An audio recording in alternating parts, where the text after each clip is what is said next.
नमस्कार। आज हम एक बहुत ही दिलचस्प कहानी पर बात करेंगे। ये साईं बाबा, श्रद्धा और सुबुरी का चमत्कार से ली गई है। जी। ये कहानी शिरडी के साईं बाबा और उनके एक भक्त रामू के बारे में है।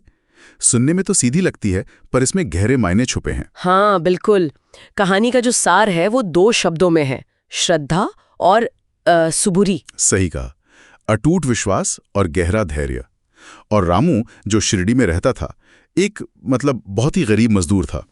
वो इन्हीं 2 चीजों का प्रतीक है इस कहानी में। स्रोत बताता है कि उसकी गरीबी काफी ज्यादा थी। कभी काम मिलता, कभी भूखे ही सोना पड़ता। हाँ, बहुत मुश्किल हालात थे, लेकिन इसके बावजूद वो हर गुरुवार शिरडी जरूर जाता था बाबा के दर्शन करने। यही बात कमाल की है ना? इतनी मुश्किल में भी नियम नहीं तोड़ा। और देखिए, दिलचस्प बात यह है कि वो वहां जाकर कुछ मांगता नहीं था, दुनियावी चीजें नहीं। अच्छा, क्या कहता था फिर? स्रोत में लिखा है, वो बस इतना कहता था, बाबा मुझे कुछ मत दो, बस अपना आशीर्वाद बनाए रखना।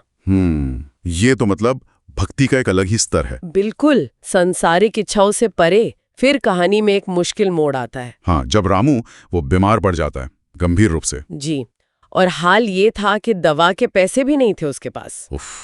और यहीं पर देखिए सबूरी का असली इम्तिहान होता है। सही। उसने क्या किया फिर? किसी से मदद मांगी? नहीं, स्रोत कहता है उसने किसी के आगे हाथ नहीं फैलाया, इस हालत में भी नहीं। अरे! वो सीधा बाबा के पास गया। आंखों में आंसू थे, पर दिल में वही विश्वास, वही श्रद्धा। ये तो गजब का धैर्य और विश्वास है, बाबा पर पूरी तरह निर्भर। हाँ, और शायद इसी विश्वास और धैर्य का नतीजा था जो आगे हुआ। बाबा ने क्या कहा उसे देखकर? बाबा ने मुस्कुराकर कहा, जैसा स्रोत बताता है, रामू, तेरी श्रद्धा और सबूरी ने मेरे दरबार को भी हिला दिया है। वाह! जाओ, अब तुम्हें किसी चीज की कमी नहीं होगी। ये शब्द, ये बहुत शक्तिशाली हैं। बिल्कुल, ये तो कहानी का टर्निंग पॉइंट लगता है। हाँ, एकदम। ये सिर्फ दिलासा नहीं था, ये एक तरह से वरदान ही साबित हुआ।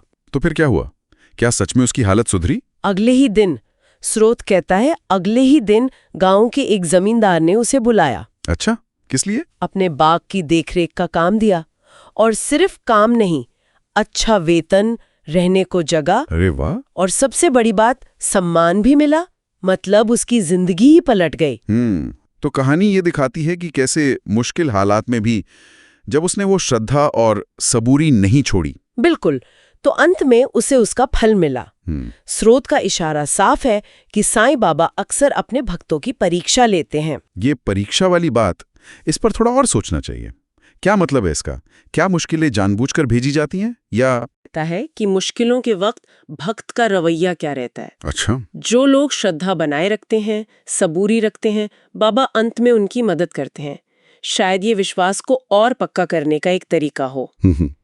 तो अगर हम इस पूरी कहानी का सार निकालें, तो मुख्य संदेश क्या है? मुख्य संदेश तो वही है, अटूट विश्वास और धैर्य का फल मिलता है।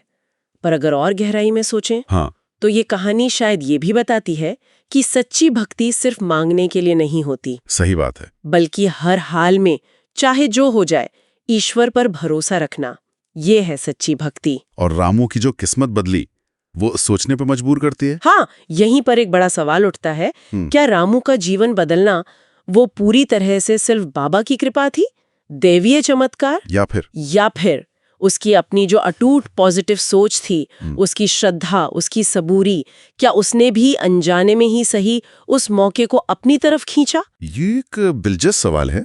दैवीय कृपा और इंसान की अपनी मानसिकता, दोनों का रोल हो सकता है। बिल्कुल, स्रोत हमें इसी सवाल पर सोचने के लिए छोड़ देता है। ये वाकई विचार करने लायक बात है।